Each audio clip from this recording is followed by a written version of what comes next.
തിരുവനന്തപുരം ആമയിഴഞ്ചാൻ തോട്ടിൽ വീണു മരിച്ച ജോയിയുടെ മൃതദേഹം കണ്ടെത്തിയ സ്ഥലത്ത് ശുചീകരണ പ്രവർത്തനം ആരംഭിച്ചു. കുന്നുകൂടി കിടക്കുന്ന ദുർഗന്ധം വമിക്കുന്ന മാലിന്യം കൈകൊണ്ടാണ് കോർപ്പറേഷനിലെ ശുചീകരണ തൊഴിലാളികൾ നീക്കം ചെയ്യുന്നത്. ശ്രീത്രാപൂർ ഹോമിന് പിൻവശത്ത് ഇന്നലെ ജോയിയുടെ മൃതദേഹം കണ്ടെത്തിയ ഭാഗത്താണ് ഇന്ന് നഗരസഭയുടെ ശുചീകരണം നടക്കുന്നത്.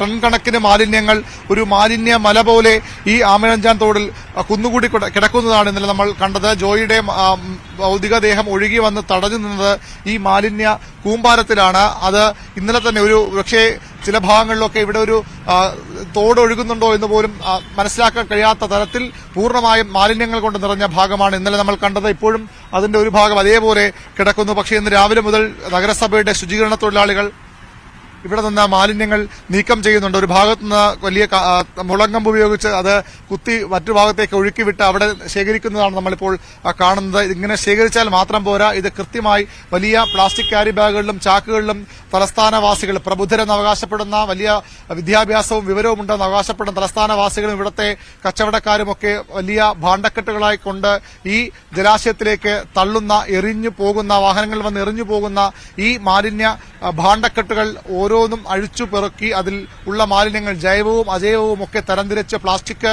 കവറുകളും ബാഗുകളും കഴുകി വൃത്തിയാക്കി മാത്രമേ ഈ ശുചീകരണ തൊഴിലാളികൾക്ക് കുറെ മനുഷ്യർ ചെയ്യുന്ന വലിയ പാപത്തിന് ആ പാപഭാരം പേറേണ്ടി വരുന്ന ആ പാപത്തിന്റെ ഫലം അനുഭവിക്കേണ്ടി വരുന്ന മറ്റൊരു കൂട്ടം മനുഷ്യരെയാണ് നമ്മൾ ഈ ദൃശ്യങ്ങളിൽ കാണുന്നത്, നമ്മൾ പ്രേക്ഷകരിലേക്ക് എത്തിക്കുന്നത്. ഈ മനുഷ്യർ ഇങ്ങനെ ഇത്തരത്തിൽ ഈ അഴുക്കുചാലിൽ നിന്ന് നഗരത്തിന്റെ മുഴുവൻ മാലിന്യങ്ങളും പേറി വരുന്ന അഴുക്കുചാലിൽ നിന്ന് ഇങ്ങനെ കൊണ്ടുവരുന്ന മാലിന്യങ്ങൾ ഓരോന്നും അഴിച്ചുപെറുക്കി ആ ഭാണ്ഡക്കെട്ടുകൾ അഴിച്ചുപെറുക്കി ആ ക്യാരി ബാഗുകൾ തുറന്ന് ചാക്കുകെട്ടുകൾ തുറന്ന് അതിൽ നിന്ന് ഓരോ മാലിന്യങ്ങളായി വേർതിരിച്ച് തരംതിരിച്ച് ആ പ്ലാസ്റ്റിക്കുകൾ കഴുകി മാറ്റി വേണം ഇവർക്ക് ഇവിടെ നിന്ന് കൊണ്ടുപോകാൻ. ഇങ്ങനെ കൊണ്ടുപോയാൽ മാത്രമേ നഗരസഭ ഇതിന്റെ സംസ്കരണത്തിന് ഏൽപ്പിച്ചിട്ടുള്ള ഏജൻസികൾ ഇത് അവർ സ്വീകരിക്കൂ. അങ്ങനെ സ്വീകരിച്ചാൽ മാത്രമേ ഈ മാലിന്യങ്ങൾ ഇവിടെ നിർമ്മാർജ്ജനം ചെയ്യാൻ പറ്റൂ, ഇവിടെ നിന്ന് കൊണ്ടുപോയി സംസ്കരിക്കാൻ പറ്റൂ. അത്തരം ജോലിയാണ് കുറെ മനുഷ്യർ അവരുടെ ദൈനംദിന ജീവിതം മുന്നോട്ട് കൊണ്ടുപോകാൻ, അവർക്ക് ഒരു നേരത്തെ ആഹാരം കഴിക്കാനായി ചെയ്യുന്നത്. അവരുടെ ഉപജീവന മാർഗ്ഗം ഇത് തന്നെയെങ്കിൽ പോലും ഒരിക്കലും ഒരു മനുഷ്യനും ചെയ്യാൻ കഴിയാത്ത നമ്മൾ കണ്ടതാണ്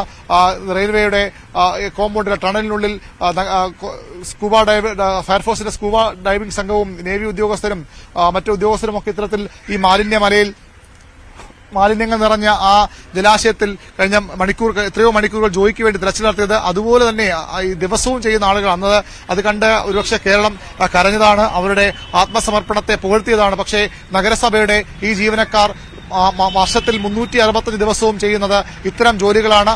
അവർ മനുഷ്യർക്ക് ചെയ്യാൻ ഒരുപക്ഷെ ഭൂരിപക്ഷം പേർക്കും അറപ്പ് തോന്നുന്ന ജോലികൾ അവർ കൈകൊണ്ട് ചെയ്യുകയാണ്. ഒരു ഗ്ലൗസും ഒരു ഷൂസും ഒക്കെ അവർ ഇട്ടിട്ടുണ്ടെങ്കിൽ പോലും അത്രയധികം മാലിന്യങ്ങൾ ഈ രീതിയിൽ വേർതിരിക്കുന്ന അവരാണ് ഇവരെ നിർബന്ധിതരാക്കുന്നതും ഒരു കൂട്ടം മനുഷ്യരാണ് എന്നതാണ് ഏറ്റവും ദുഃഖകരമായ ഏറ്റവും ലജ്ജ ഉണ്ടാക്കുന്ന കാര്യം. ഏതായാലും നഗരസഭ ഈ ഭാഗത്ത് ശുചീകരണം തുടരുകയാണ്.